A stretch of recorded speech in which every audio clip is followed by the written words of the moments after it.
for the 100th, 20th edition of the Red River Rivalry right here at the Cotton Bowl. It was all Texas from the jump, 34-3. Offense couldn't get going for OU, but this one, the main theme, Texas, #1 team in the country, proved it again tonight. They definitely proved it. They proved it on both sides after that slow start. Quinn threw an interception, but then the defense got to rolling for the Longhorns. Offense got to rolling as well. Once the running back was able to get into that game, they got into a rhythm, got into a good groove. They were able to move the ball down the field and put up points. Yeah, and everything seemed very easy for Texas, especially after that first quarter, and part of that could be due to the emotions that were riding high on the Texas Longhorn side.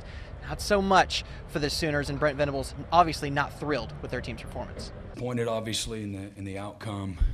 We couldn't sustain some of the momentum we had from the first quarter. I thought we started out in a great way.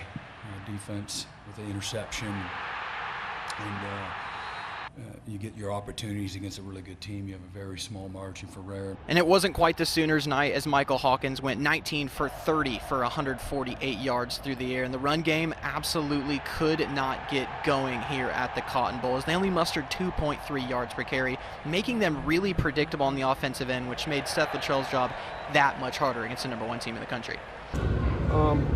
Again, there's some positive things throughout every game, but just not enough of them. And that's the biggest thing, is the consistency of overall execution.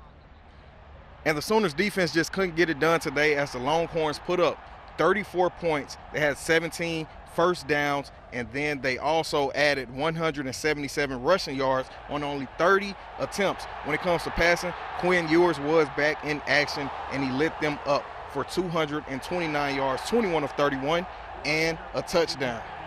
Ultimately, we got to tackle better, and it starts with a mindset and a want to do it. So we got to want to do better and get better at that. You create your own breaks, by effort, by toughness, by being in the right place, by putting them in the right call. And again, that's just the way it rolls sometimes. And that's, for us, for us on defense, we've got to take responsibility for that. James, the Sooners suffered a tough loss here tonight in the Red River Rivalry. First time in the SEC with this matchup. They only put together 237 yards total offense, 4-15 on third down conversions, but I believe they can still build from this going deeper into the season in this SEC play. Yeah, absolutely, and they'll get that opportunity next Saturday at Owen Field as they take on South Carolina. But for the Cotton Bowl, reporting for 7 News, Tyler Fountain, I'm James Wicks.